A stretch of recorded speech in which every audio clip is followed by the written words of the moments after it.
जेते बेला आज जे राजा नहुष माता सचीदेवी को प्रेम भिक्षा मागिछन्ति एई समय आज्ञा सचीदेवी मन मध्य विचार कले जे मु हेउछि देवराज इंद्रकर पत्नी माता सचीदेवी समस्त कर मानव कर मु हेउछि माता राजा नहुष मध्य को मानव सेतु सही दृष्टिरु राजा नहुषकर माता हेबे माता सचीदेवी हेला तू गोटे पुत्र होई माता को आसी प्रेम भिक्षा मागुछु तो मनर एतिके टिके कोटा अनुचित कोटा उचित तू विचार करि पारु तू पड़ी कोडा धर्मपरायण राजा आज्ञा मन मध्य एही कथा को विचार करी कहले तबे ठीक अछि जदि तू मते प्रेम भिक्षा मागुछु तबे ते एही क्षण रे तोर समस्त गर्व को मु चुना करू कहले राजा नहुष गोटे कथा कहबो कोन कहना जाया तू मते विवाह करिया पे चाहछु मते केते भल पाओ बहुत भल पाए बहुत भल पाओ शहर भल पाए तबे ठीक अछि मु जहा करबी तुमे कहबो तुम जेते कथा कहबो सब अक्षर अक्षर पालन करी कोन जहा कहबो जहा करबी जहा कहबो तुमे से करबो पक्का पक्का मोर गोटे शर्त माने परिबो गोटे शर्त पाली नै मात्र गोटे शर्त माने परिबो कि बेके कह जो रहि परिबनी ना तबे सुनो जदि तुम मते विवाह करबा पे चाहछो तबे गोटे शर्त मोर मानवा पे तुम पड़िबो सातण ऋषि को डाकियो सातण ऋषि तुमको हांदरा करी बोही के नेबे गोटे दिन भितरे सूर्यास्त पूर्वरु समस्त ब्रह्मांड बुले आनिबा परे तेबे जाय मु तुम विवाह करबी अरे यही कथा जदि गोटे दिन मध्य रे सूर्य अस्त हेबा पूर्वरु समग्र ब्रह्मांड को बुले तुमको मबा को आनी बेरी तेबे जाय मु तुम विवाह करबी एटा तुम शर्तटी हां सामान्य कथा हां अरे कियो चले से किंतु मने रखिबो सूर्यास्त पूर्वरु समग्र पृथ्वीटा को तुम भ्रमण करी आसी मो पाकरे पहुंचले तेबे जाय मु तुम विवाह करबी होइबा अरे माताली अरे करे गलु रे माताली कोना तू शीघ्र जा सात जन ऋषि धरि आसीबू हेला हमर हांदा सवानी कहिबे कोना कहा करबो का बाबू पौलस्त सनक सनंद कपिल हेला सेवन पांचे सुरथ हेला अष्टवक्र साते गार्गी सारे आउ जण को छाडी देले नै से जानो सारो थेकी डाकुना दी बाबा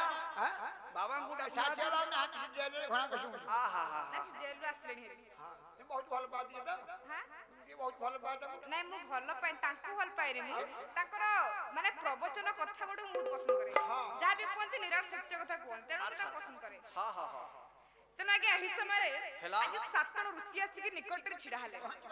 आगे हला कोन हला ना राजा नहुष को निर्देशन जाई अच्छा सातण ऋषि आसीले सेही मध्य रे आगे जणे ऋषि थिले जहाकर नाम थिला अष्टवक्र से थिला आगे प्रचंड रागी तेनु रानी माता सचीदेवी जानी जानी सही ऋषि जण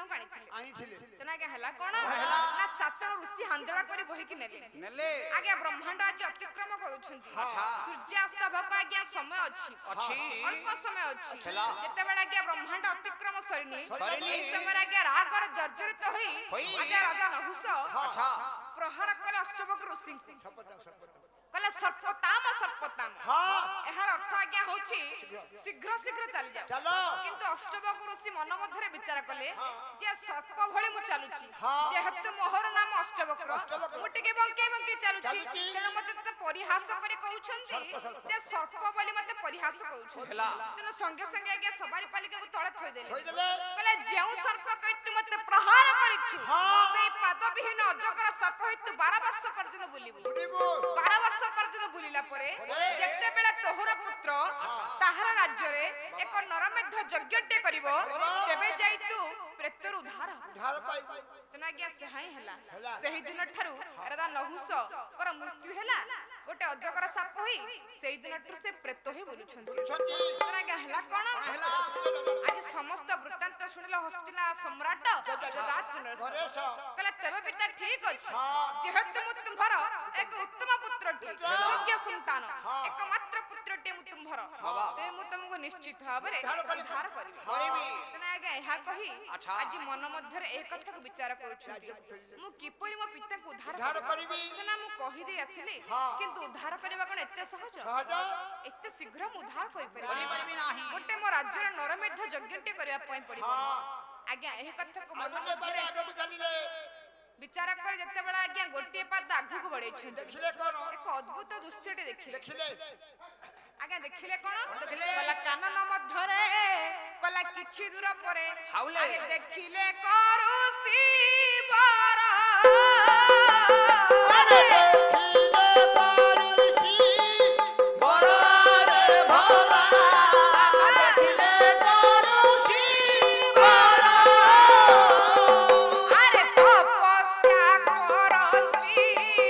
ଏକାଗ୍ର ଚିତ୍ତରେ ଆରେ ତପସ୍ୟା କରନ୍ତି ଏକାଗ୍ର ଚିତ୍ତରେ ଆହା ବସି ବାଲ୍ମୀକି ପାଶର ଆରେ ବସିବା ବିକିବା ସରରେ ଭଲା ବସିବା ବିକିବା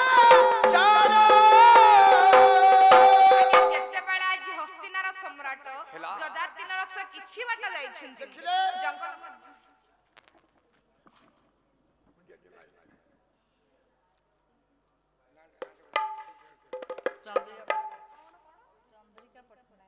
ଚନ୍ଦ୍ରିକା ବଢିଆ ନା ଚନ୍ଦ୍ରିକା ପ୍ରିନ୍ସିପାଲ କଲେଜର ଆଉ ଗୋଟେ ଦେବା କଥା କଣ ଅଧୁରି ଦେଇଥିଲି ବା କଣ ଅଧୁରା ସୁନ୍ଦର ହେଲାନି ଆଜ୍ଞା ଇଏ କଣ ମାଗୁଛନ୍ତି ସାରେ ତଥାପି ତାଙ୍କ ମିନି ବ୍ୟାଙ୍କରୁ ଆସିଲେ ଆପଣ ବିଶ୍ୱ ବ୍ୟାଙ୍କରେ ନେଇକି ଡିପୋଜିଟ୍ କରିବେ।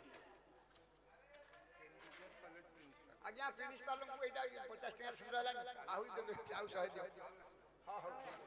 କେତେ ଆସିବେ କେତେ ଆସିବେ ଗୋଟେ କେତେ ଅଛି ବନ୍ଦ କରିଦେବା ଟିକେ ଆଗକୁ ନେଇଯାଉ ହଁ ହଁ ହଁ ଆଜ୍ଞା ଆସିବା ଆଶାରେ ମୁଁ କୀର୍ତ୍ତନ କରିବି 11ଟା ନେବେ 11ଟା ହବ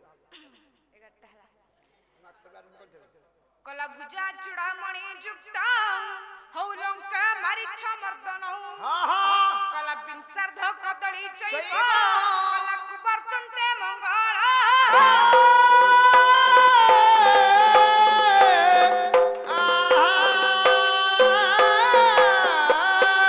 କଲା ଭୁଜା ଚୂଡ଼ାମଣି ଯୁକ୍ତ ହଁ। ଆଜ୍ଞା ଭୂ କହିଲେ ପୃଥିବୀ ପୃଥିବୀ। ଯା ବୋଲନ୍ତେ ଜାତ ଜାତ।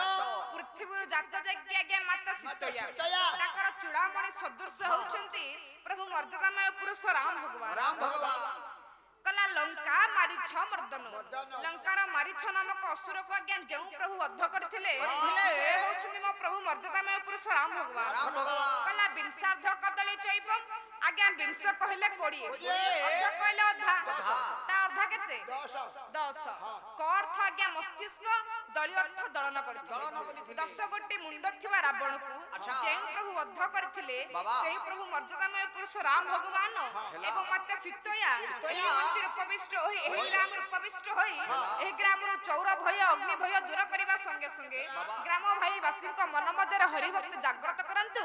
ପୁରସ୍କୃତ ପ୍ରଦାନ କରିଥିବା ମୋର ମାଙ୍କର ପ୍ରଭୁ ଚଲାପଥ କୁସୁମିତ କରିବା ସଙ୍ଗେ ସଙ୍ଗେ ସଙ୍ଗେ ସଙ୍ଗେ ତାଙ୍କର ପରିବାରକୁ ଦୀର୍ଘଜୀବୀ କରନ୍ତୁ ବୋଲ ସର୍ବେ ଆନନ୍ଦ ଏକ ବାର ହରି ହରି ବୋଲ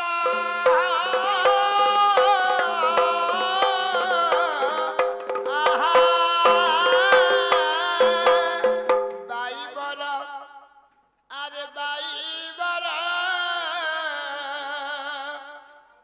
ବାଟ ବସା ଘର ଖଣ୍ଡି ଦମ୍ଭ କର ବାଇ ବର ଆରେ ବାଇ ବର ଆରେ ବାଇ ବର ବାଟ ବସା ଘର ଖଣ୍ଡି ଦମ୍ଭ କର ବାଇ ବର ଆରେ ବାଇ ବର ଆରେ ବାଇ ବର ବାଟ ବସା ଘର ଖଣ୍ଡି ଦମ୍ଭ କର ସବୁ ବୋଲୁ ଅଛୁ ମୋର ମୋର ଧନ ମୋର ମୋର ପିନ୍ଧିଲା ବସନ ନୁହେ ତୋର ସବୁ ବୋଲୁ ଅଛୁ ମୋର ମୋର ଧନ ମୋର ମୋର ପିନ୍ଧିଲା ବସନ ନୁହେ ତୋର ଘରର ଘରଣୀ ଯାହାକୁ କରିଛୁ ଘରର ଘରଣୀ ଯାହାକୁ କରିଛୁ ଘରର ଘରଣୀ ତୁ ଯାହାକୁ କରିଛୁ ଘରର ଘରଣୀ ଯାହାକୁ କରିଛୁ ହୋଇଯିବ ଦିନେ ସାତ ବର ବାଇ ବର ଆରେ ବାଇ ବର ବାଟ ବସା ଘର ଖଣ୍ଡି ଦମ୍ଭ କର ବାଇ ବର ଆରେ ବାଇ ବର ପିଣ୍ଡରୁ ପରାଣ ଗଲେ ଛାଡ଼ି ଧନ ଗଲେ ଛାଡ଼ି